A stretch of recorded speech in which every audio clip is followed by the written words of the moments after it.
In this segment, we're going to go over how users should extract information from AutoCAD maps and make them usable panel outlines as well as prediction points in SDPS. So beginning here in the general screen, we're actually not going to bother with selecting extraction parcels or prediction points. As you'll see, these are going to automatically change to whatever the correct selection should be based on what you import. So we can just go ahead and start in the map file. We can select load map from file and then hit our tutorial drawing. You can see it loads and shows a preview here in the right part of the screen. So in this case, we have two panel outlines, these pink rectangles there. We have a bunch of contours. Zoom in, see that a little bit better. We have topographic contours here, and then we have a couple point profiles. So these red dots or circles represent our prediction points. To actually extract this information and put it in SDPS in a usable way, we come down here to these import tabs. So first, our mind plan. We open up the drop-down menu, which shows all of our layers, and we're going to import one of our panel outlines for 2E. Select import. It's just telling us what it's doing. We'll hit continue. And then you can see down here, one panel has been imported. So if we go to our mind plane tab, you can see that a parcel has been created, parcel number 1, and all of our coordinates for the corners have been imported. So we can use this button down here, check parcel, to make sure SDPS is happy with it.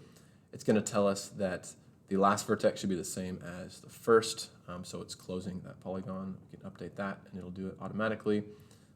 It wants the coordinates to be counterclockwise, so that's just changing the order. Okay.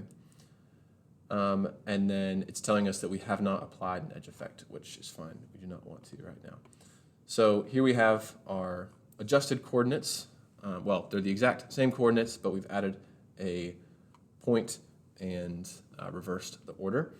To give ourselves a bit of a sanity check, we can go to scenario plot and plot our scenario.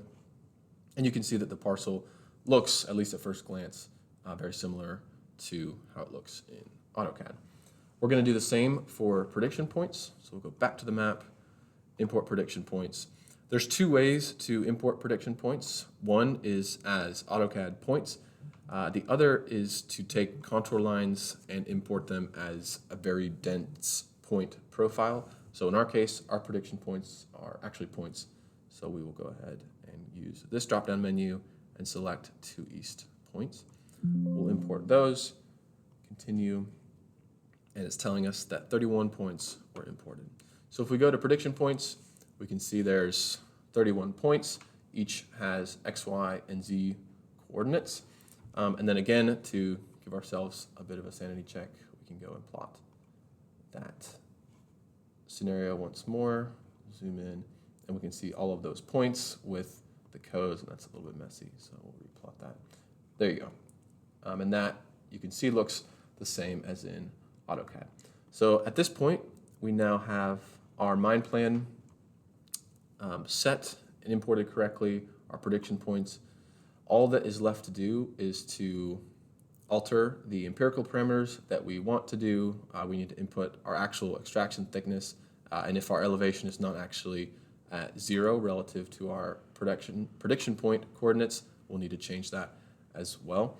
And then we can go on to calculate expected subsidence and displacements. So that is all for this segment. We'll move on to that calculation in the next video.